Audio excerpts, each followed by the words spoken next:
Okay? So ngayon, nagtumungo naman tayo sa panibago natin aralin sa Araling Panlipunan. So bago iyan, may nakaalala pa ba sa inyo ng ating pinag-aralan noong nakaraang araw sa AP? Itaas po ang kamay kapag gustong sumagot. Door. Okay, magaling. Ano pa? Ano pa yung pinag-aralan natin noong nakaraang araw sa Araling Panlipunan? Eugene. Napakahusay. Dahil lubos na natutunan ang ating pinag-aralan noong nakaraan sa Araling Panlipunan. Ngayon ay tumungo naman tayo sa panibago nating aralin para sa araw na ito. Okay? So bago yan, ay magkakaroon muna tayo ng isang aktibidad. Okay? So ano po ang gagawin natin kapag gumagawa tayo ng isang aktibidad?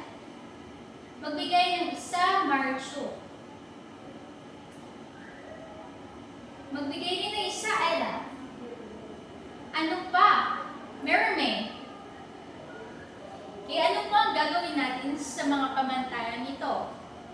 Magaling. Ito po ay ating susundin. So, ngayon ay babasahin po natin muna ang pagluto ng ating gagawing gawain.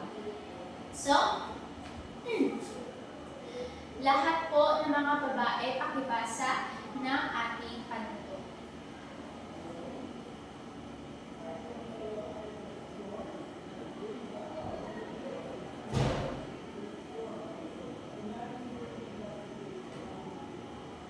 Okay, maraming salamat po. Naiintindihan lang po ba yung panuto?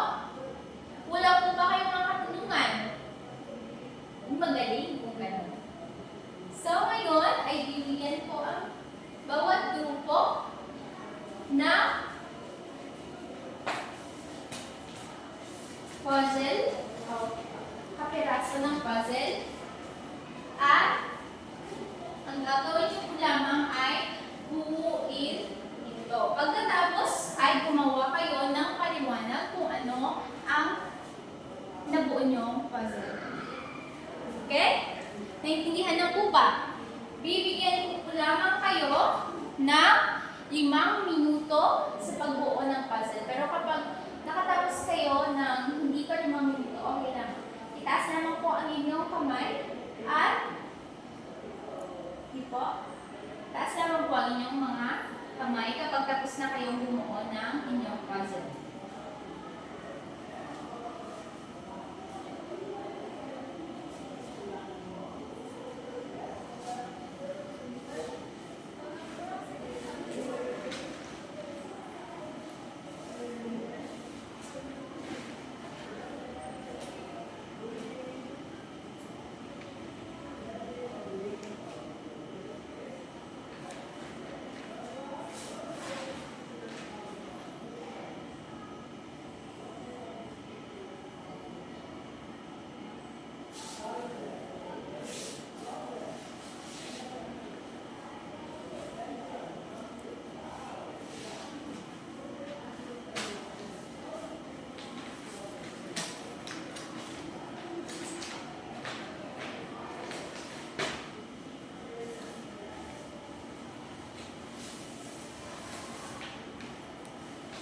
Magtulungan kayo sa pagbuo ng puzzle na hindi yung isa lang yung paggagawain nyo.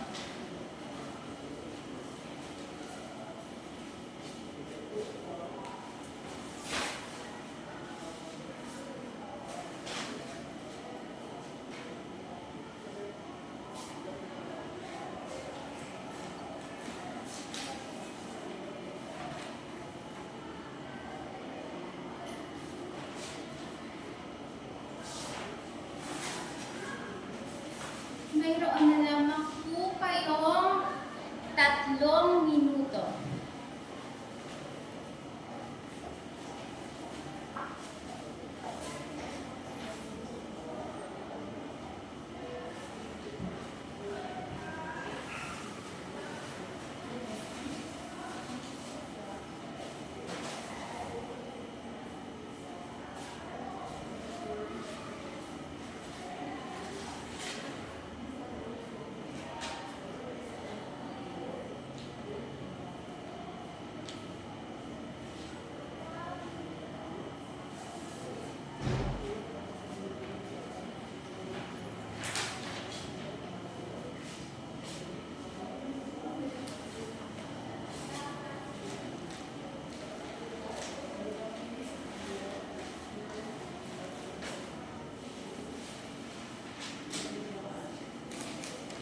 2 minuto na lamang po.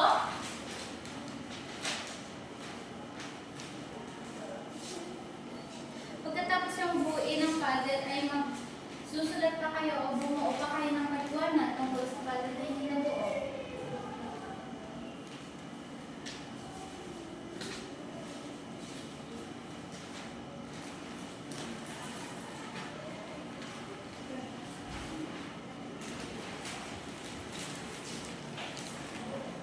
Isang minuto na lamang natitira.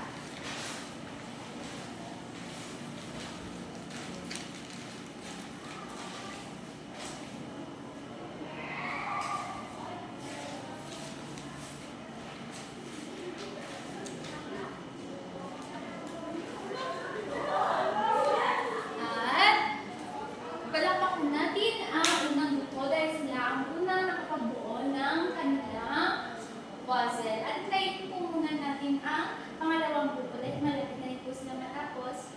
Pwede kayo makapaggawa lang po ba kayo ng paliwanag? Okay. Hintayin po muna natin ang pangalawang grupo.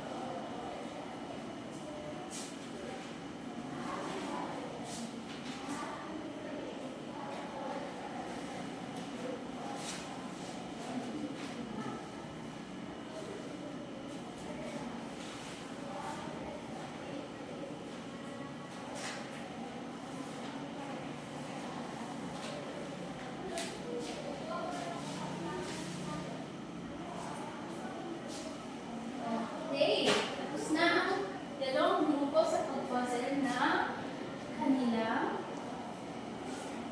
pag-puzzle. Sa pagbuo ng kanilang puzzle. Okay? Unang grupo, ipresenta niyo po ang inyong nabuong puzzle dito sa harapan.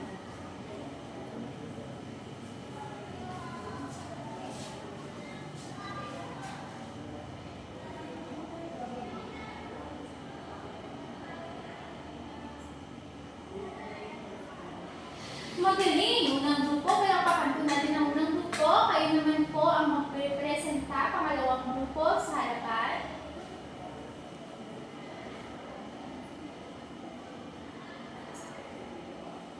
Okay, palakpakan natin ang inyong mga sarili.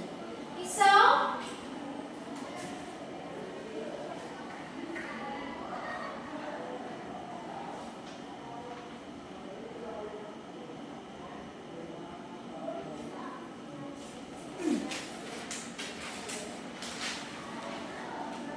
ito po yung puzzle na inyong nabuo. So, ano po ang napansin niyo sa ating puzzle? Alam niyo ba ang simbolong ito? Of course! Alam natin ito dahil ito po ang in-erase natin tuwing tayo ay mag-vlog sa ceremony sa paaralan. Ito po ang ating watawat ng Pilipinas. So, batay sa ating ginawang aktibidad, ano sa palagay nyo ang ating pag-aaralan ngayong araw? Wala. Of course, ito po ang watawat ng Pilipinas. Ang pag-aaralan natin ngayon ay ang mga simbolo o mga kahulugan ng simbolo ng watawat ng Pilipinas. Meron po ba kayong idea tungkol sa mga simbolo ng ating watawat? Okay lang po yan kasi pag-aaralan natin ito ngayong araw. Po? Tignan natin. Ano na kayo baba? Bawa ka lang na, okay? Po. Liwat. Ang nagdisenyo ng ating watawat ay si Emilio Aguinaldos. Ulit po, sino po nagdisenyo ng ating watawat? Okay, magaling. Si Emilio Aguinaldo. Ito po ay itinahid sa Hong Kong ng 5 araw. O saan po ito itinahid? Sa Hong Kong. At ilang araw? 5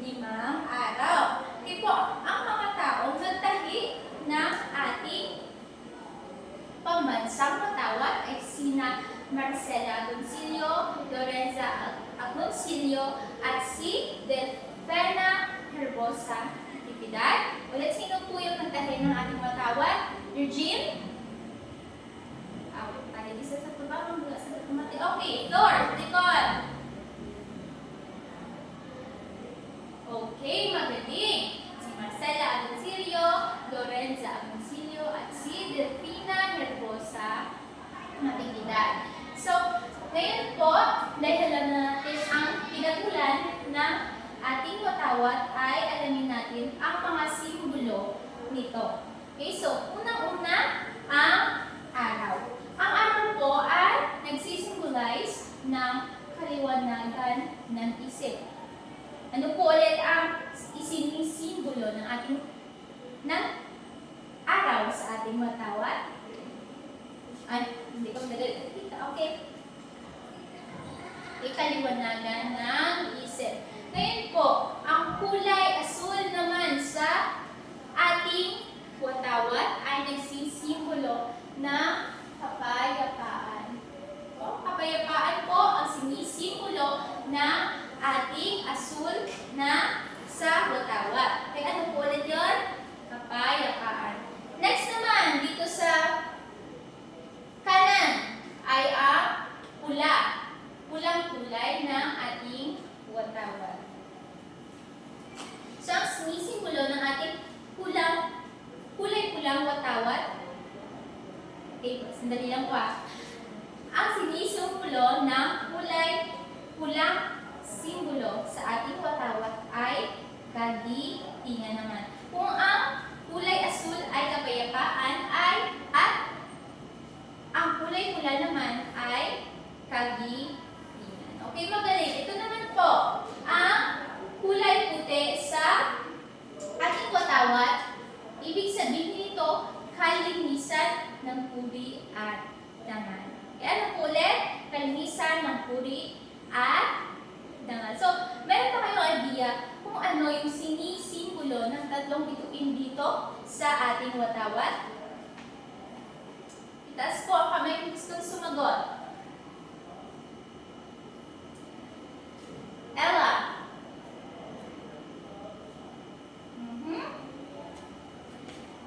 Meron ka bang idea? Mary May? Magaling, palapakan natin si Mary May. Ito po ay sinisimbolo ng Luzon, Visayas, at Mindanao. Ang tatlong pulo po na bumubuo sa Pilipinas. Ang Luzon ay nagmula sa salitang Luzon, ang Visayas ay nagmula sa salitang Pasaya, at ang Mindanao naman ay nagmula sa salitang Danau o Lawa. Ulit po, ano po yung sinabi ko, Marichu?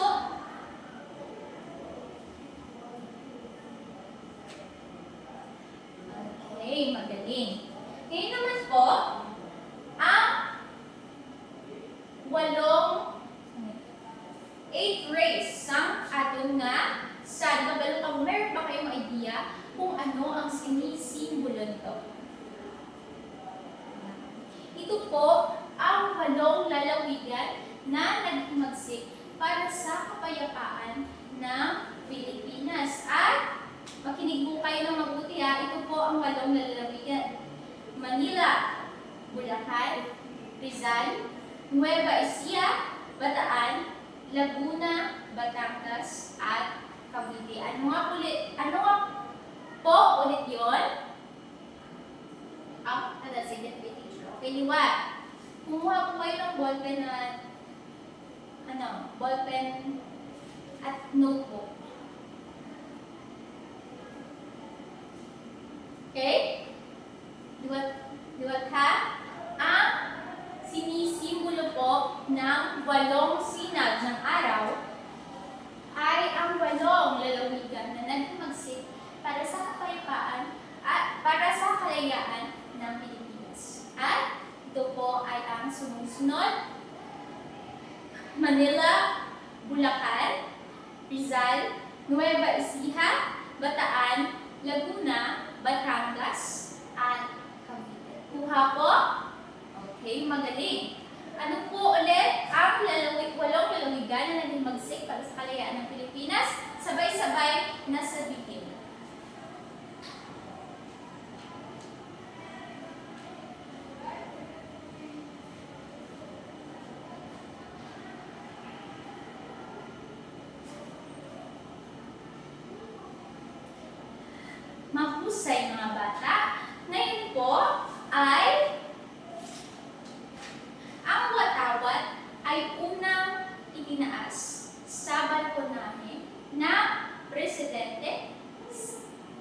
sa bahay ni Emilio Aguinaldo. Si Emilio Aguinaldo po ang unang presidente ng Pilipinas at doon po sa kanyang balkonahe, unang itinaas ang watawat ng Pilipinas.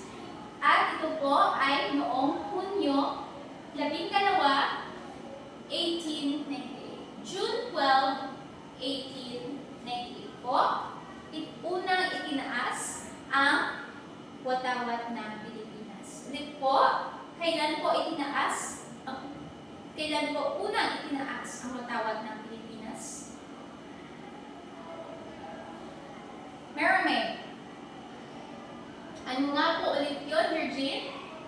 Magaling. So, mga pambansang simbolo ng ating watawat ay ang pambansang sagisag ng ating bansa ay kailangan natin ipagmalaki dahil dito tayo nakikilala. Ito po ang pinangunan ng ating pagkakakilanlan. So ngayon po, naintindihan niyo lang po ba yung ating aralin sa araw na ito? Meron po ba kayong mga katanungan? Kung wala kayong katanungan, ako ay ang may tanong sa inyo. Dito po.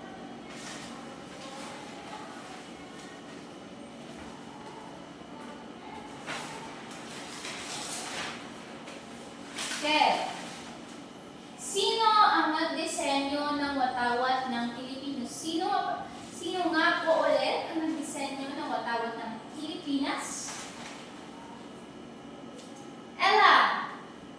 Magaling. Ito po ay si Emilio Aguinaldo. Sino ko dali ulit, Mermaid? Husay. Anong mga araw kung kailan itinaas ang watawat ng Pilipinas? Kailan po unang itinaas ang watawat ng Pilipinas? Kapag nagitambal ng Rapunzel. Magaling. June 12, 1898. Okay. Ano ang sinisimbolo ng kulay asul, pula, at puti? Asul, pula, at puti sa ating watawat. Magbigay po. Ano po ang sinisimbolo ng asul? Magaling. Ano naman po ang sinisimbolo ng kulay pula sa ating watawat na Richu? Okay, mag-usay. Ito naman po tayo sa kabila. Sa row 1 naman, row 2 naman. Ano po ang sinisimbolo ng puti sa ating watawat? Sweet.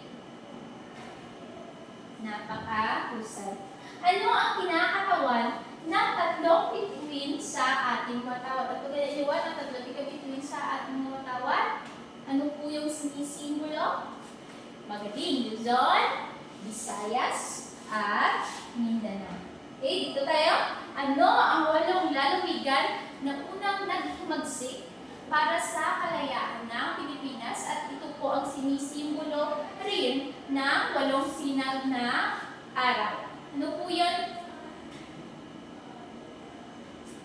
Dapat ihambay dito na hindi lang po isa-isa. Si Thor. Dapat malugit ka lalawigan.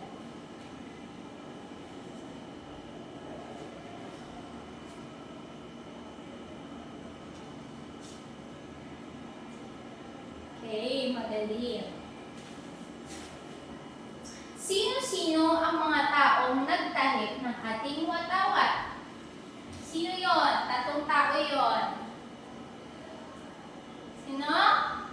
Magbigay ng isa? Madaling. Rapunzel. Mahusay. At ang panghuling babae na nagtahi ng ating watawat ay si...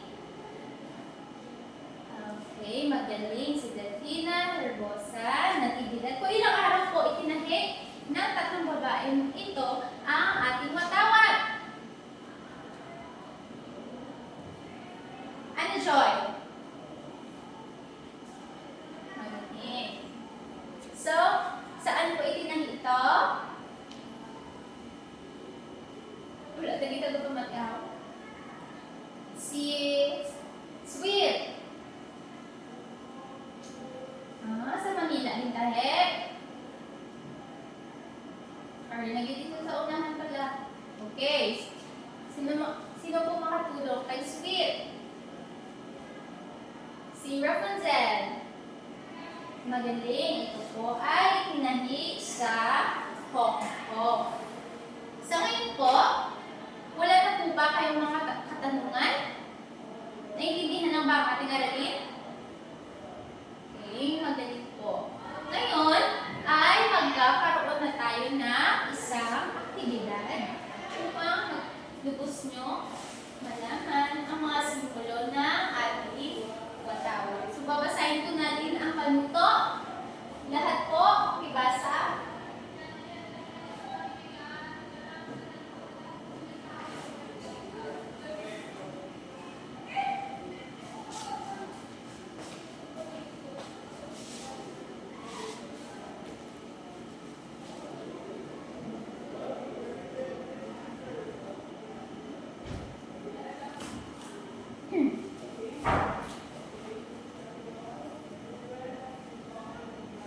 Okay, maraming salamat. Meron po bang mga katanungan tungkol sa panuto? Naintindihan lang ba? Oh, magaling. Maraming salamat. Okay? Ipahiga nyo dali ang inyong mga pulang upuan.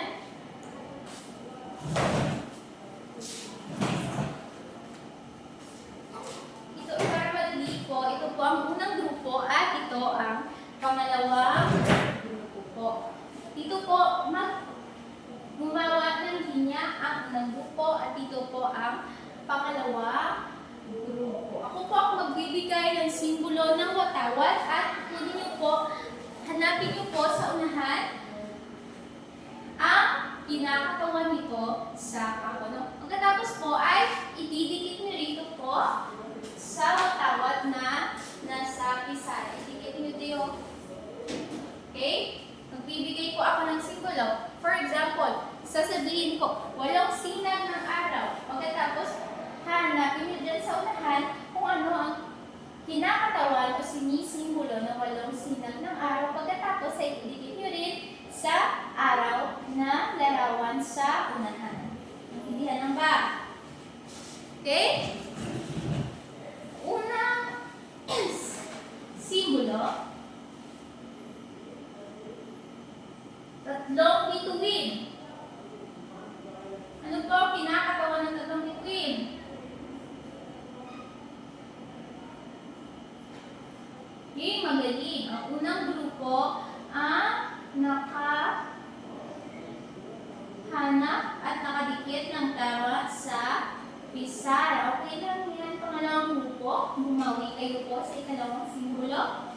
Yan, ikalawang simbolo. Yung nakadikit na dyan sa unahan, pumunta na po kayo sa likod. Kulay asul sa watawat.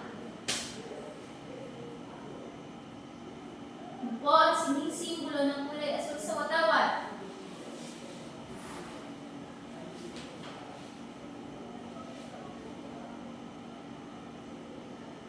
Magaling pangalawang grupo dahil bumawi kayo.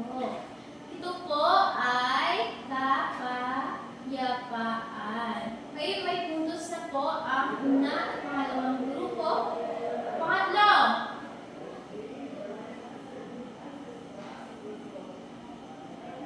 Kulay pula sa watawat. Ano po ang sinisimbolo ng kulay pula sa watawat?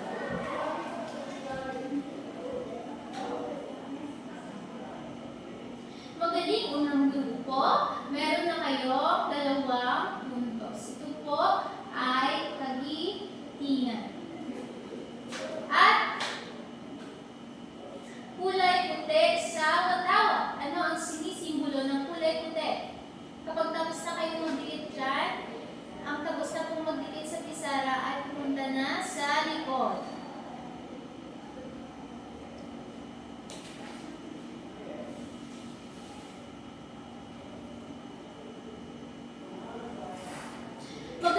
Magaling! Pangalawang grupo, dahil kayo ang tamang sagot sa round na ito. Ito na po ang tiebreaker, no? Panghuling simbolo. Ano po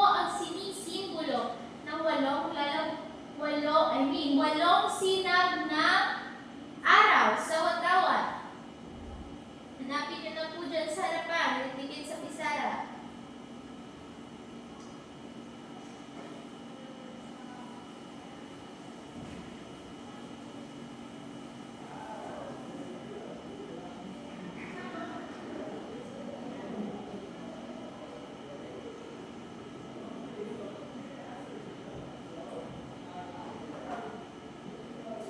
Magaling, palakpakan natin ang inyong mga sarili. Magaling munang grupo dahil kayo ang nanalo sa gawain na ito. Palakpakan din natin ang pangalawang grupo sa pagpa-participate. Okay? Bumalik na po kayo sa inyong mga upuan. Ayusin niyo po ang inyong mga upuan. Okay? Umupo ng maayos. Ilagay ang kamay sa desk. Gusto na po ba? Okay? Ngayon, kumuha na ballpen at isang apat na papel at sagutan ang mga tanong sa unahan. Bibigyan ko lamang kayo na 5 minuto o 3 minuto. 3 minuto lamang dahil napakadali lang ito kung kayo ay nakikinig sa akin. 3 minuto po sa pagsagot ng ating pagtataya. Okay? Lahat po, basahin muna ang panuto.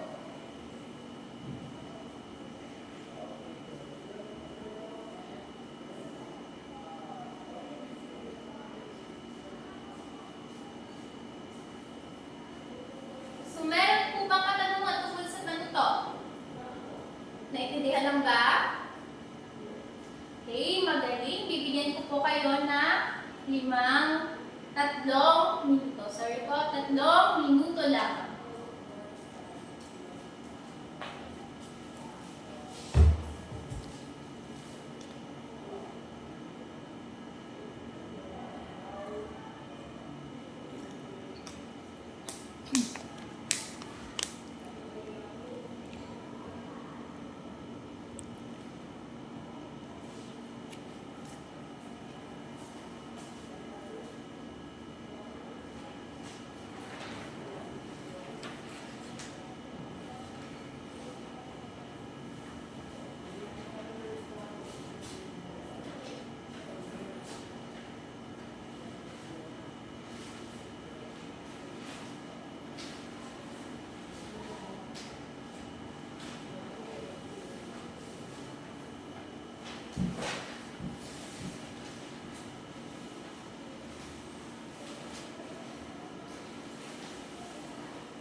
Magsundan na, gapit ang lugay sa likod.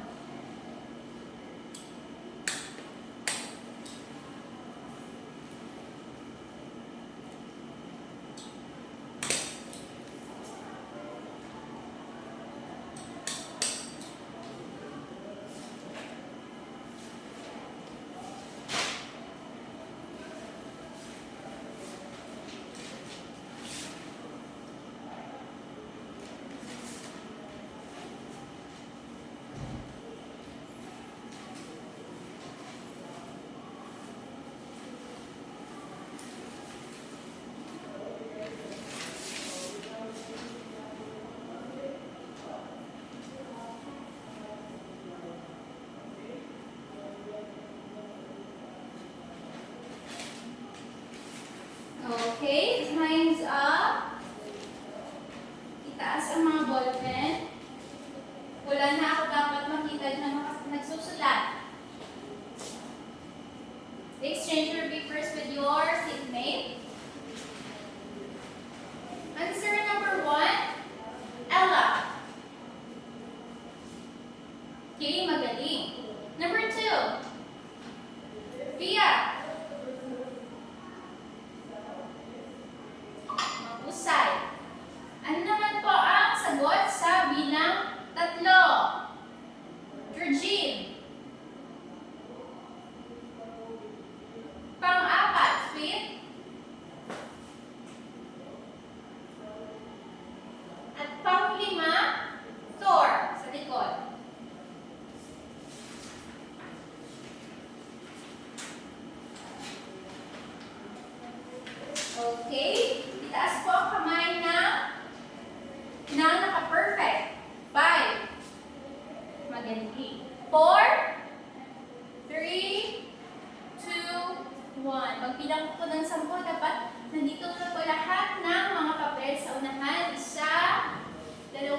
assignment notebook at kupihin ko ang inyong assignment para magpas.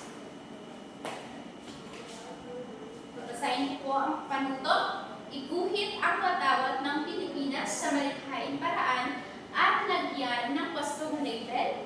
Ilagay ito sa short bond paper at ipasa sa susunod na pagkikita. Ito po ang inyong pamantayan sa pagguhit ng watawat.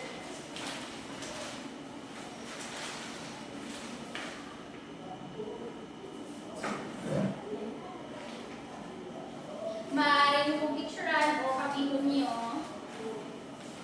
Okay, start na sa pagkagawa sa inyong assignment.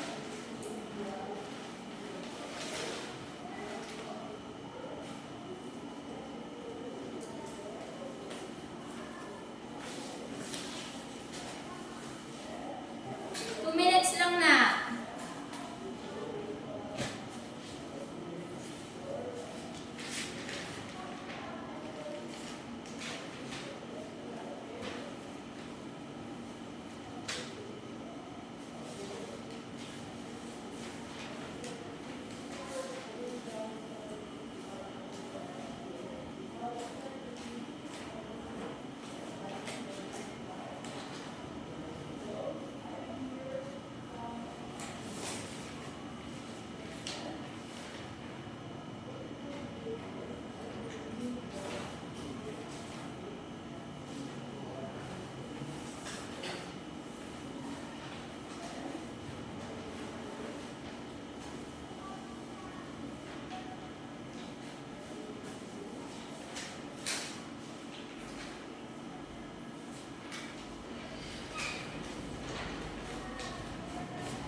One minute left.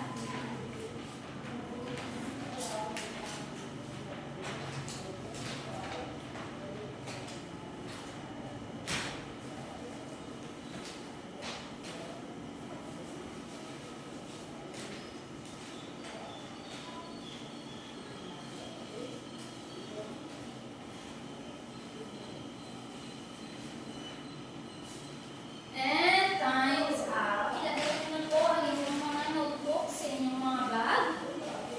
Pakitignan po ng mga ilalim ng inyong upuan at siguraduhin walang mga basura.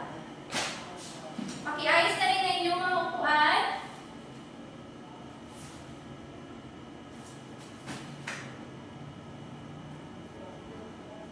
Okay, Georgine, ikaw po ang mauna sa ating panalangin.